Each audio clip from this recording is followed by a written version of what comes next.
Just want to say that we are not really looking at when a child was born. We won't be able to do that. We don't have the time. We are talking about teenagers. But tonight is actually about parents. We can't really just dive into the whole issues and, discuss them. It has to be broken into bits. So tonight is about parents, and we should talk about parents. Parents should give their experience. They should tell us what they know about what the children are doing. When I say children, I'm not talking about little children. What the teenagers are doing. And at the same time, if we know where, I think it's actually about where parents are failing. I think that's what we should discuss today. And we should not be afraid to do it. It is not, we're not confronting anybody. We are not, trying to criticize anything. But if we know the problems, if we know what the issues are, we will be able to deal with them.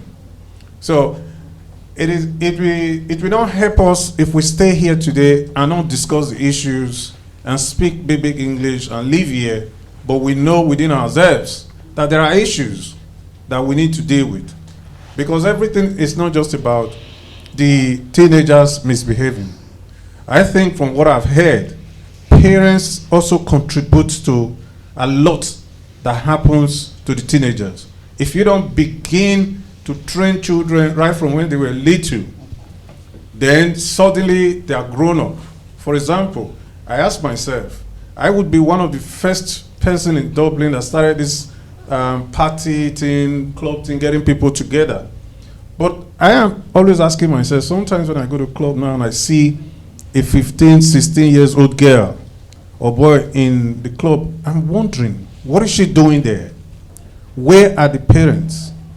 If a child who is just getting into secondary school now begin to frequent nightclubs, when we know that you have at the moment you have no sense of your own, you can't actually make, accurate judgment on things, then there's a problem. So when that child leaves the house in the evening and says, I'm going to club, what did the mom or dad say to her? When she comes back, what was said to her? If nothing is said, then that teenager has taken it for granted that I can leave home at any time. That's a problem. So we have different experiences that we need to talk about. How do we even begin to deal with these issues?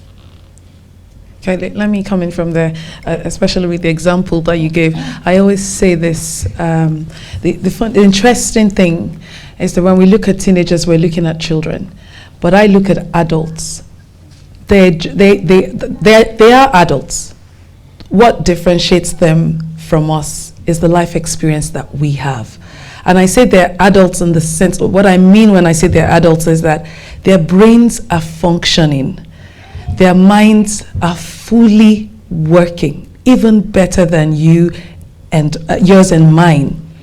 And so they have the time, they have the energy, and they have all of these things that enables them. So you're looking at a 15-year-old and you think the 15-year-old has told her mom or her dad that she's going to the club. Absolutely not. She's smart enough to know the parents. Like, if you have a teenager, you would know, or you should know, that they know you well. They have taken their time to study you, calculate you. You are busy. They are not. So they're able to predict you even better than you are able to predict them. So your teenager already knows that mom is out to work at this time. I can be out at this time and back at this time, and she doesn't know.